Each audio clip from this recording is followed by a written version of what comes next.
সেপ্টেম্বরে বিশ্বকাপ বাছাই পর্বে চিলি ও বলিভিয়ার বিপক্ষে মাঠে নামছে ব্রাজিল। তার আগে দীর্ঘদিন ধরে নাম্বার 9 নিয়ে বিপাকে ব্রাজিল দল। তবে সেই সমস্যার সমাধান এবার হতে যাচ্ছে। সেই সমস্যার সমাধান করতে আসেন 5 জন, যেখানে প্রথমেই ম্যাথিউস কুনিয়া কিছুদিন আগেই দিয়েছেন ম্যানচেস্টার ইউনাইটেডে যোগ।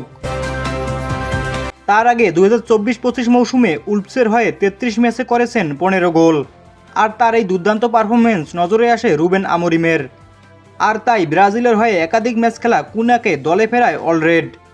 এর পরের নামটা চেলসি ফরওয়ার্ড জোয়াও পেদ্রোর। এই মুহূর্তে তিনি আছেন দুর্দান্ত ছন্দে। ক্লাব বিশ্বকাপে তিনি তার জাত চিনিয়েছেন। ফাইনালে পিএসজির বিপক্ষেও করেছেন অসাধারণ পারফরমেন্স। এদিকে রিচার্লিসন প্রিমিয়ার লিগে টটেনহামের হয়ে প্রথম ম্যাচেই করেছেন জোড়া গোল, যার ফলে এখন আলোচনায় আছেন তিনিও। অন্যদিকে মার্কোস লিওনার্দো, তিনিও ক্লাব বিশ্বকাপে আল হেলালের হয়ে করেছেন দুর্দান্ত পারফরমেন্স, যার মাধ্যমে কোয়ার্টার ফাইনালে উঠেছিল আল হেলাল।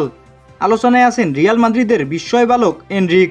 যদিও গেল মৌসুমে নিজেকে প্রমাণ করতে পারেননি তিনি, তবে এই মৌসুমে রিয়ালের 9 নম্বর জার্সি তার গায়ে ওঠায় এখন তিনিও নতুন করে আশার আলো দেখাচ্ছেন সেলেসাও ভক্তদের। লিমন খান, খেলাবেলা।